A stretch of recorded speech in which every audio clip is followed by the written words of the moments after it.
আম্মাজান আয়েশা রাদিয়াল্লাহু তাআলা আনহাকে অপবাদ দেওয়া হয়েছিল এবং আমরা বলেছি যে এ সূরাতুন নূরের 11 থেকে 26 আয়াত পর্যন্ত এই দীর্ঘ 15টি আয়াতে আম্মাজান আয়েশা রাদিয়াল্লাহু তাআলা আনহার ব্যাপারে যে ফলস রুমার্স ছড়ানো হয়েছে, স্বয়ং আল্লাহ তাআলা আকাশ থেকে কোরআনের আয়াত নাজিল করে আম্মাজান আয়েশা যে পবিত্র ছিলেন সেটা প্রমাণ করেছেন। সুবহানাল্লাহি ওয়া বিহামদিহি। এবং আম্মাজান আয়েশা রাদিয়াল্লাহু তাআলা আনহা আজীবন শুকরিয়া করতেন যে আল্লাহ তাআলা আমার পবিত্রতা নিজে বর্ণনা করেছেন, এবং তিনি গর্ববোধ করতেন, খুব ভালো ফিল করতেন যে কিয়ামত পর্যন্ত আমার প্রসঙ্গে নাজিল করা আয়াতগুলো এই মুসলিম উম্মাহ তারাবিতে তেলাওয়াত করবে, জামাতের নামাজে তেলাওয়াত করবে, হাফেজ সাহেবরা মুখস্থ করবে, আজীবন ওনার স্মরণ বেঁচে থাকবে। আল্লাহু আকবার। কি ঘটেছিল সেই ইফকের ঘটনায়? আমরা এই 15টি আয়াতের ব্যাখ্যা যাওয়ার আগে আমরা আগে ঘটনাটি শুনে নিই। সহিহ বুখারী সহ অন্যান্য হাদিস গ্রন্থে ঘটনাটি যেভাবে এসেছে বা সিরাতের গ্রন্থে এসেছে তার একটা জিস্ট, একটা সারমর্ম আমি আপনাদের সামনে পেশ করছি। আমরা আপনাদেরকে বলেছি শুরুতে যে 5ম হিজরিতে গজওয়াতুল মুরাইসি বা বনুল মুস্তালিকের যে যুদ্ধ, এই যুদ্ধের পরে এই আয়াতটা নাজিল হয়েছে।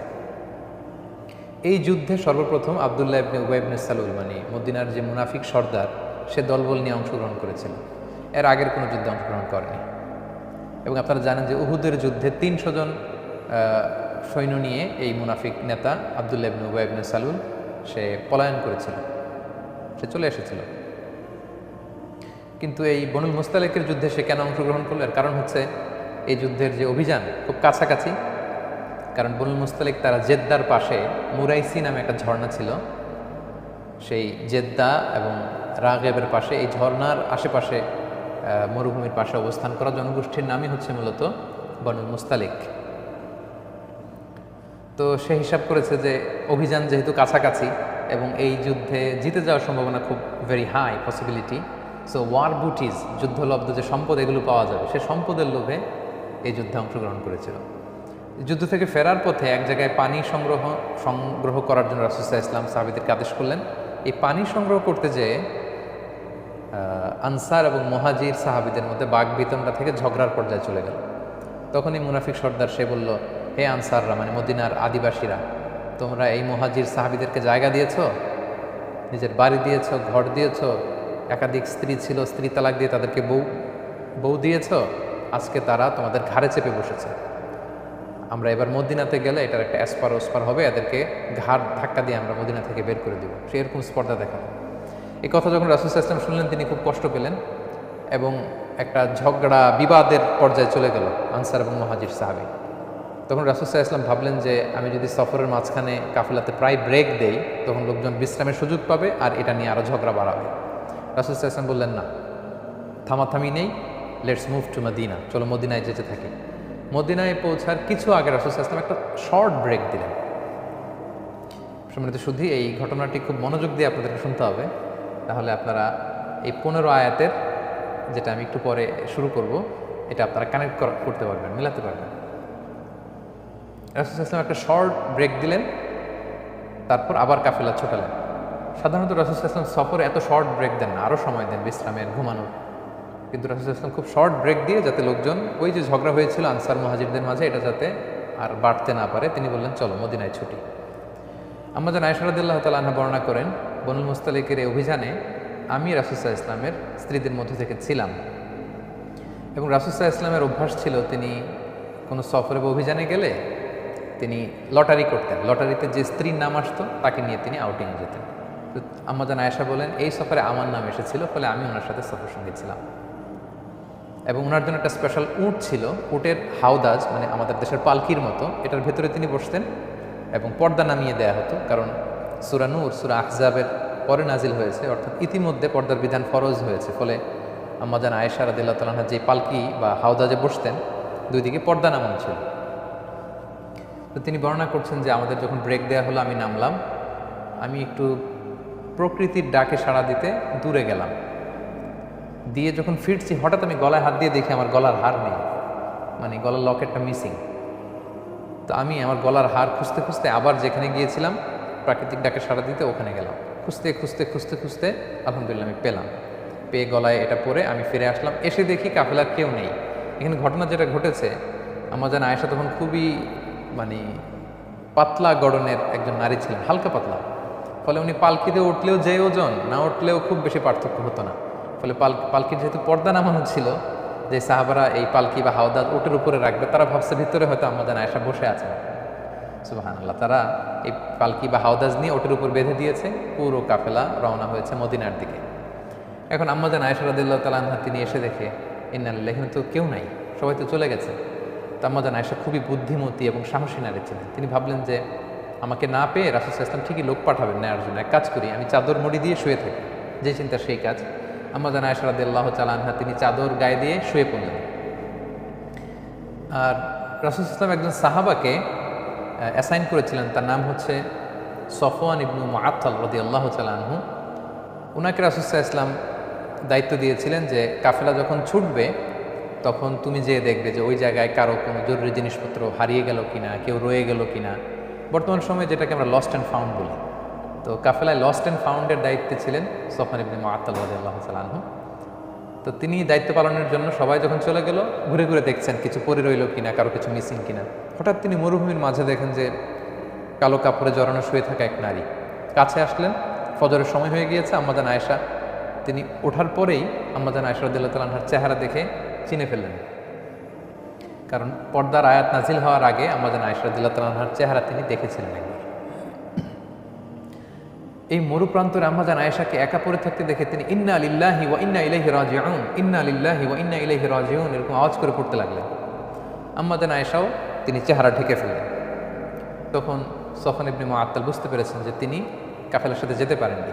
তিনি ইন্না লিল্লাহ ছাড়া আর কিছুই পড়েননি, তাদের মধ্যে কোনো কনভারসেশন হয়নি। সফওয়ান ইবনে মুআত্তাল রাদিয়াল্লাহু তাআলা আনহু ওনার নিজের উটটাকে আম্মাজান আয়েশার সামনে বসালেন। আম্মাজান আয়েশা উটে বসলেন। আম্মাজান আয়েশা রাদিয়াল্লাহু তাআলা আনহা উটের উপরে বসা, আর সফওয়ান ইবনে মুআত্তাল রাদিয়াল্লাহু তাআলা আনহু নিজে উটের রশি ধরে টানতে টানতে মদিনায় পৌঁছলেন। ইতিমধ্যে যখন মদিনায় পৌঁছার পরে রাসূল সাল্লাল্লাহু আলাইহি ওয়াসাল্লাম সবাই জানতে পারলো আম্মাজান আয়েশা নেই, তিনি মিসিং।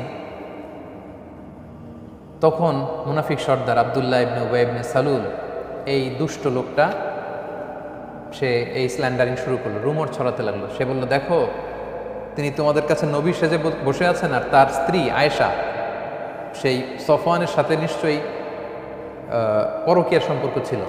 ফলে তারা মরুভূমিতে রাত কাটিয়েছে, তারা সেখানে ফষ্টি নষ্টি করেছে, অপকর্ম করেছে। নাউযুবিল্লাহ ওয়াল ইয়াযু বিল্লাহ। এটা ছড়াতে লাগলো এবং এই কথা এক কান দুই কান করতে করতে পুরো মদিনায় ছড়ায় গেল। আম্মাজান আয়েশা পৌঁছলেন, তিনি কিন্তু কিছুই জানলেন না। আম্মাজান আয়েশা রাদিয়াল্লাহু তাআলা তিনি মদিনায় পৌঁছার পরই প্রচণ্ড জ্বরে আক্রান্ত হলেন, প্রচণ্ড জ্বর। আর ওই দিক দিয়ে পুরো মদিনায় এই মুনাফিক এই কথা ছড়াতে লাগলো যে আয়েশা রাত কাটিয়েছে সফওয়ানের সাথে, তাদের মধ্যে সম্পর্ক আছে। দুঃখজনক হলেও সত্য, এই মুনাফিকদের সাথে পড়ে কয়েকজন মুমিন, যেমন রাসূল সাল্লাল্লাহু আলাইহি ওয়াসাল্লামের সভাকবি হাসান বিন সাবিত রাদিয়াল্লাহু তাআলা আনহু, তারপর আবু বকর রাদিয়াল্লাহু তাআলা আনহুর একজন আত্মীয়, তার নাম হচ্ছে মিস্তা ইবনে উসাস রাদিয়াল্লাহু তাআলা আনহু, এবং রাসূল সাল্লাল্লাহু আলাইহি ওয়াসাল্লামের শালিকা হামনা বিনতে জাহাশ, এই জাতীয় কয়েকজন লোকও এই রুমর, এই গুজবে কান দিয়ে তারা এটাতে ছড়িয়ে পড়লো, জড়ায় পড়লো, তারাও এটা ছড়াতে লাগলো। পুরো মদিনা সমাজের ভেতরে মানে একটা গুরুগম্ভীর অবস্থা, সবার মধ্যে শুধু কানাঘুষা কানাঘুষা কানাঘুষা। তো মজার ব্যাপার, আম্মাজান আয়েশা রাদিয়াল্লাহু তাআলা এগুলো কিছুই জানতেন না। তিনি আল্লাহওয়ালা নারী, বাসায় এসে জ্বরে আক্রান্ত, চিকিৎসা নিচ্ছেন, আল্লাহর কাছে দোয়া করতেছেন, তিনি এগুলো কিছুই জানেন না। কিন্তু আম্মাজান আয়েশা এটা টের পেলেন যে রাসূল সাল্লাল্লাহু আলাইহি ওয়াসাল্লাম আগে যে ভালোবাসা দেখাতেন, এই ভালোবাসার এখন দেখান না। শুধু ঘরে আসলে সালাম দেন, কেমন আছো জিজ্ঞেস করেন, এতটুকুই। তিনি একদিন বললেন, ইয়া রাসূলুল্লাহ, আমি অসুস্থ, আমি আমার বাপের বাড়িতে যাব। রাসূল বললেন, যাও। তিনি গেলেন, তখনও জানেন না। বাপের বাড়িতে একদিন নারীদের সাথে করে তিনি মরুভূমিতে প্রাকৃতিক ডাকে সাড়া দিতে যাবেন। তখন একজন তাকে বলল যে আয়েশা, তোমার নামে তো মদিনার সোসাইটিতে এই কথা ছড়াচ্ছে। ওই প্রথম আম্মাজান আয়েশা রাদিয়াল্লাহু তাআলা আনহা শুনে তিনি আকাশ থেকে যেন পড়লেন। তিনি যতটুকু অসুস্থ ছিলেন এটা শুনে মানসিকভাবে আরও অসুস্থ হয়ে পড়লেন। তিনি বলেন যে কাঁদতে কাঁদতে যেন আমার চোখের পানি শেষ হয়ে গেল, যে আমাকে নিয়ে সমাজে এত বাজে কথা হচ্ছে। ঘরে ফিরে আসলেন, আর রাসূল সাল্লাল্লাহু আলাইহি ওয়াসাল্লাম খুব বিব্রতকর পরিস্থিতিতে পড়লেন, কারণ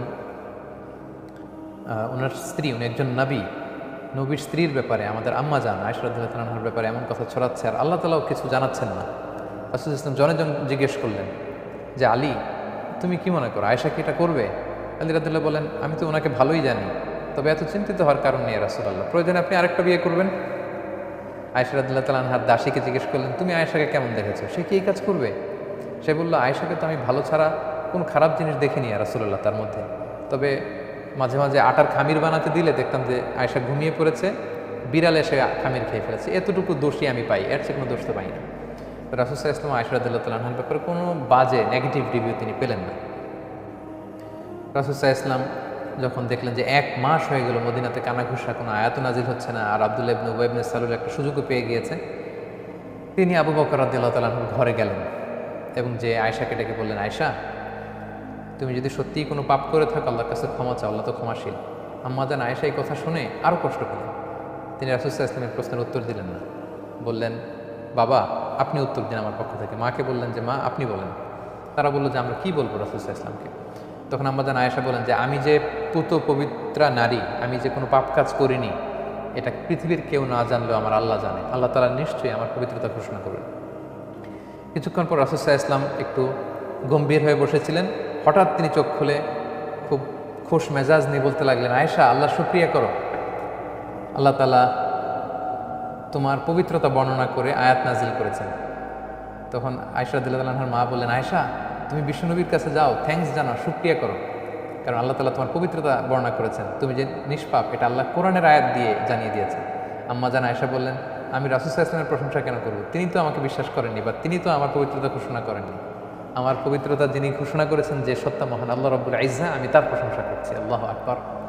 রাসূল সাল্লাল্লাহু আলাইহি ওয়াসাল্লাম তখন এই আয়াত মসজিদে নববীতে গিয়ে সবাইকে জানিয়ে দিলেন এবং বললেন, যারা এই পাপ কাজের সাথে জড়িত তাদেরকে আশীর্বাদ দাও, কারণ আমার আয়েশা পবিত্রা, নিষ্কলুষ, তার চরিত্রে কোনো কালিমা লেপন করার সুযোগ নেই। আল্লাহ তাআলা আরশের উপর থেকে আয়াত নাজিল করে আম্মা জান আয়েশা রাদিয়াল্লাহু তাআলার পবিত্রতা ঘোষণা করেছেন। তো যেহেতু যারা যারা জড়িয়ে পড়েছিল তাদেরকে আশীর্বাদ দেওয়া হবে। সম্মানিত সুধী, এই ছিল পুরো ঘটনা। এই ঘটনাটাকে আল্লাহ তাআলা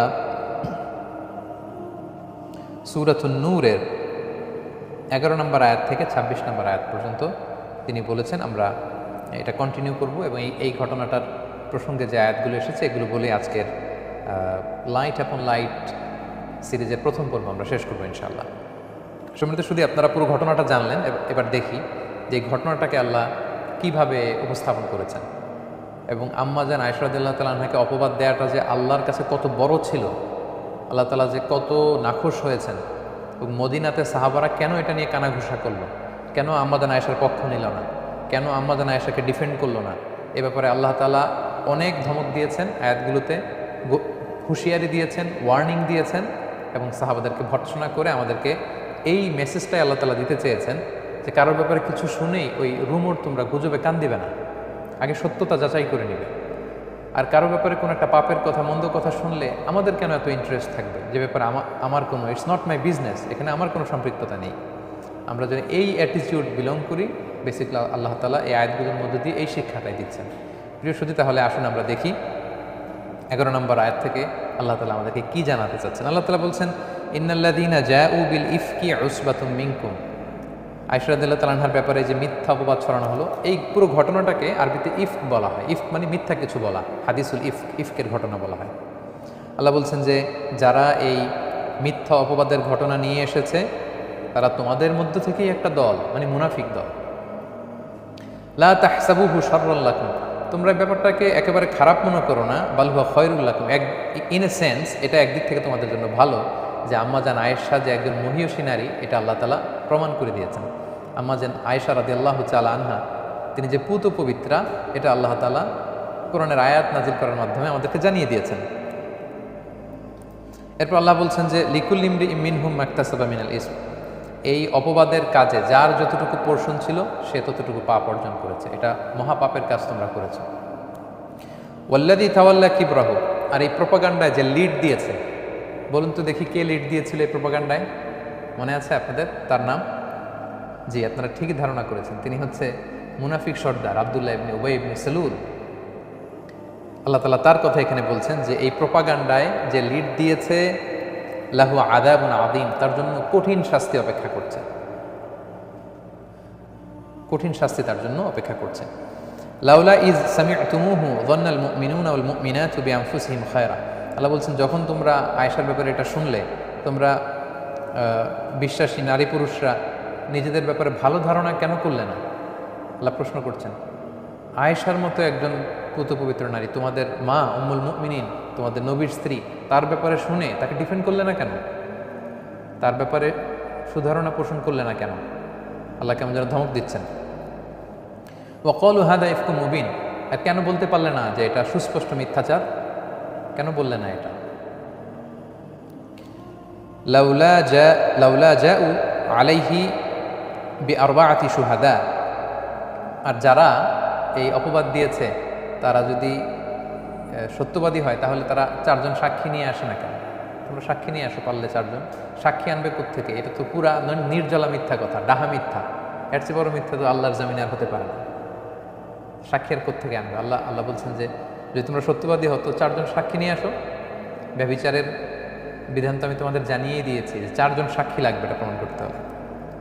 ফাইদলাম ইয়াতু বিশুহাদা, আর যদি তারা সাক্ষী আনতে না পারে ফাউলাইকা ইনদাল্লাহি হুমুল কাযিবুন, তাহলে আল্লাহর কাছে তারা মিথ্যাবাদী হিসেবে পরিগণিত। ওয়ালাউলা ফাদলুল্লাহি আলাইকুম ওয়া রাহমাতুহু ফিদ দুনিয়া ওয়াল আখিরাহ, আল্লাহর দয়া এবং অনুগ্রহ যদি দুনিয়া এবং আখিরাতে না থাকতো, লামাসসাকুম ফিমা আফাদতুম ফিহি আযাবুন আযীম, তোমরা যেই প্রপাগান্ডায় যেই পাপ কাজে তোমরা লিপ্ত হয়েছো এ কারণে কঠিন শাস্তি তোমাদের পেয়ে বসতো। আল্লাহ বোঝাতে চাইলেন আমি অনেক জাতিকে, আদ জাতিকে, সামুদ জাতিকে, কওমে লুতকে ধ্বংস করে দিয়েছি এই দুনিয়াতেই, কিন্তু বিশ্বনবীর দোয়ার কারণে এই উম্মতের মধ্যে পাপ কাজ হলে আমি সাথে সাথেই ধ্বংস করি না, এটার আযাব আমি আখিরাতের জন্য রেখে দিই। তো তোমরা মদিনার সমাজকে যেভাবে কলুষিত করে ফেলেছিলে এই রুমর ছড়িয়ে একজন মহিষী নারীর বিরুদ্ধে, আল্লাহর দয়া আর অনুগ্রহ না থাকলে ওইরকম শাস্তি তোমাদের উপরে চেপে বসতো। ইদ তালাক্কাউনাহু বিআলসিনাতিকুম, যখন তোমরা তোমাদের মুখ দিয়ে এটা ছড়াচ্ছিলে, ওয়া তাকুলুনা বিআফওয়াহিকুম, এবং তোমরা তোমাদের মুখ দিয়ে বলছিলে এমন কথা, মা লাইসা লাকুম বিহি ইলম, যেটার পক্ষে তোমাদের কোনো দলিল নেই, জ্ঞান নেই। ওই গভীর রাতে আম্মা জান আয়েশা কি ওনাকে উনি মিসিং ছিল, ওনাকে নিয়ে আসার জন্য সফওয়ান গিয়েছে নাকি সম্পর্ক ছিল, এগুলো কিছুই তো তোমরা জানো না, কেন তোমরা কুধারণা করলে? এ ব্যাপারে তো তোমাদের কোনো জ্ঞান নেই। ওয়া তাহসাবুনাহু হাইয়িনা ওয়া হুয়া ইনদাল্লাহি আযীম, তোমরা ব্যাপারটাকে খুব ইজি মনে করেছো। সুবহানাল্লাহ। প্রিয় ভাইরা, যারা আরবি বুঝেন, আরবি ভাষার জ্ঞান যাদের আছে তারা মানে বুঝতে পারবেন যে কত সুইট, কত চমৎকার অল্প কথায় মানে আল্লাহ তাআলা এই এক্সপ্রেশনটা দিয়েছেন যে তাহসাবুনাহু হাইয়িনা, তোমরা এটাকে ইজি ম্যাটার মনে করো, ওয়া হুয়া ইনদাল্লাহি আযীম, খবরদার এটা আল্লাহর কাছে অনেক বড় ব্যাপার। একজন নারীর সম্মান, একজন নারীর সামাজিক স্ট্যাটাস, এটা নিয়ে তোমরা ছিনিমিনি খেলবে যে কিনা আমার নবীর স্ত্রী, এটা it's not a easy matter. তাহসাবুনাহু হাইয়িনা, তোমরা সহজ মনে করেছো আর 1 মাস যাবত এটা নিয়ে কানাঘুষা করেছো, মজা নিয়েছো। জেনে রাখো ওয়া হুয়া ইনদাল্লাহি আযীম, আল্লাহর কাছে এটা ছোট্ট কোনো ব্যাপার নয়, এটা আল্লাহ তাআলার কাছে অনেক বড় একটা ব্যাপার। তোমাদের কাছে ছোট হতে পারে, আল্লাহ তাআলার কাছে এটা অনেক অনেক বড় একটা ব্যাপার। ওয়ালাউলা ইয সামি'তুমুহু কুলতুম মা ইয়াকুনু লানা আন নাতাকাল্লামা বিহাদা, শুধু খেয়াল করে দেখেন, আল্লাহ অল্প কথায় বললেই হতো যে তোমরা ভুল করেছো, এটা মিথ্যা, আয়েশা পুত পবিত্র না। আল্লাহ অল্প কথায় ক্ষান্ত হচ্ছেন না, নানা এক্সপ্রেশন দিয়ে নানাভাবে বোঝাতে চাচ্ছেন যে মদিনার সমাজে যারা বিশ্বাসী, রাসূল সাল্লাল্লাহু আলাইহি ওয়াসাল্লামের সহযোগী, তাদের মধ্যে এরকম রুমর ছড়ানো, কানাঘুষা এটা প্রত্যাশিত নয়। এবং এই আয়াতগুলোর মধ্য দিয়ে সাহাবাদের মধ্যকারই ঘটে যাওয়া ঘটনা দিয়ে মূলত আমাদের এই একবিংশ শতাব্দীতে আমরা আমাদের সমাজকে কীভাবে সুন্দর রাখতে পারি সেই দিক নির্দেশনা কিন্তু আল্লাহ তাআলা দিয়েছেন, যে আমরা যেন অন্যের কোনো গোপন বিষয় নিয়ে নাক না গলে। আমরা প্রায় সোশ্যাল মিডিয়ায় দেখি যে অমুক নেতার গোপন ভিডিও ফাঁস, অমুকের স্ক্যান্ডাল, অমুকের এইটা, অমুক নায়ক অমুক নায়িকার সাথে কী করেছে অমুক নেতা। It's none of our business dear brothers and sisters. প্রিয় ভাই বোনেরা, এগুলো আমাদের বিশ্বাসীদের কাজ হতে পারে না। কার গোপন ভিডিও ফাঁস হলো এটা শেয়ার করা, লিঙ্ক চাওয়া। আমরা প্রায় দেখি যে তোমার কাছে লিঙ্ক আছে, লিঙ্ক দাও। What is this? এটা তো কোনো বিশ্বাসী নারী পুরুষের চরিত্র হতে পারে না প্রিয় ভাই এবং বোনেরা। এবং আল্লাহ তাআলা এই সেন্সটা যাতে আমাদের মধ্যে ডেভেলপ করে, বারবার তিনি এটাই বোঝাতে চাচ্ছেন। আল্লাহ বলছেন যে যখন তোমরা এই গুজব বা রুমর শুনলে, তোমরা কেন বললে না যে আমাদের এ ব্যাপারে কথা বলা উচিত না, আমাদের আসলে কোনো কমেন্ট করা উচিত না, এমনটা কেন বললে না? সুবহানাকা হাযা বুহতানুন আযীম, সুবহানাক, সুবহানাল্লাহ, এটা তো সুস্পষ্ট মিথ্যাচার, এটা কেন বললে না? এই কথাটা বেসিকলি সুবহানাকা হাযা বুহতানুন আযীম, এটা আবু আইয়ুব আল আনসারী রাদিয়াল্লাহু তাআলা আনহুর একটা কথা। আমি ঘটনাটা যখন আপনাদের শোনাচ্ছিলাম তখন বলেছিলাম যে রাসূল সাল্লাল্লাহু আলাইহি ওয়াসাল্লাম অপারগ হয়ে কুল কিনারা না পেয়ে, কোনো রাস্তা না দেখে জনে জনে জিজ্ঞেস করতেছিল যে ওমর, আয়েশাকে তুমি কেমন চেনো? আলী, আয়েশা কেমন, সে কি এটা করতে পারে? তো ঠিক তখন আবু আইয়ুব আল আনসারী রাদিয়াল্লাহু তাআলা আনহু রাসূল ইসলাম জিজ্ঞেস করেছিলেন যে আবু আইয়ুব, দেখো যে সবাই মদিনাতে এমন একটা ব্যাপার নিয়ে কানাঘুষা করছে যেটা আমার জন্য বিব্রতকর, তুমি কি আমাকে বলবে যে আয়েশাকে তুমি কেমন জানো? আয়েশা কেমন, কি মনে করো, সে কি এই কাজ করবে? আল্লাহ নবীর সাহাবী আবু আইয়ুব আল আনসারী রাদিয়াল্লাহু তাআলা আনহু তিনি বলেছিলেন যে ইয়া রাসূলুল্লাহ সুবহানাকা হাদা বুহতানুন আযীম, যে সুবহানাল্লাহ, ইয়া রাসূলুল্লাহ, আপনি কি বলেন? আপনার স্ত্রী আমাদের আম্মা জান আয়েশা রাদিয়াল্লাহু তাআলা আনহা, এটা কোশ্চিনকালে হতে পারে না, এটা ডাহা নির্জলা মিথ্যা কথা, এটা অপবাদ তার নামে। আবু আইয়ুব আল আনসারী রাদিয়াল্লাহু তাআলা আনহুর মুখ নিঃসৃত এই কথাটা আল্লাহর এত পছন্দ হয়েছে, আল্লাহ সরাসরি এই কথাটাকে কোট করে সূরা নূরের মধ্যে তুলে ধরেছেন। আল্লাহু আকবার, সুবহানাল্লাহি বিহামদিহি।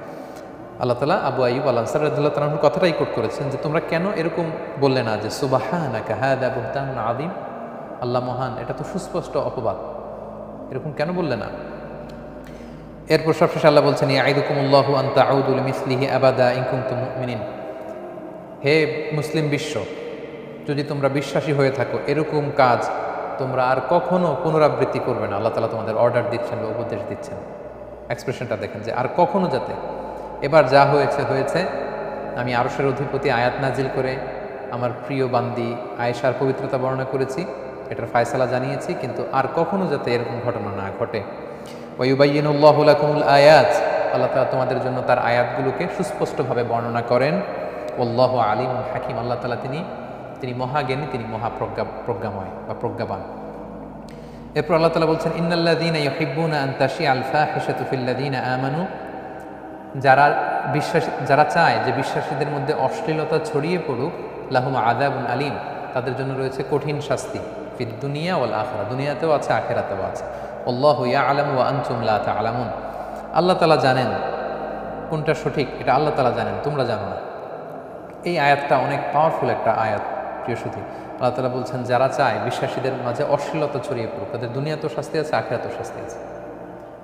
না জেনে কারো ব্যাপারে অশ্লীলতার তুহমত দেওয়া, এটা যারা চায়, অথবা যে কোনো থ্রুতে অশ্লীলতার সয়লাভ ঘটুক, এটা যারা চায় তাদের উপর আল্লাহ লানত, তাদের জন্য দুনিয়া এবং আখিরাতে শাস্তি অপেক্ষা করছে। এটা বর্তমান সময়ের সাথে খুবই প্রযোজ্য। আমরা যদি সোশ্যাল মিডিয়ার দিকে তাকাই, printing media, electronics media, Facebook আমরা খুলতে পারি না, আমরা ইউটিউব খুলতে পারি না, আমরা অনেক চাইলেও হালাল কন্টেন্ট দেখবো, সেখান থেকে শিখবো, এভাবে আমরা পারি না। নানাভাবে অশ্লীলতা আমাদের চোখে ধরা পড়ে, আমাদের সামনে চলে আসে।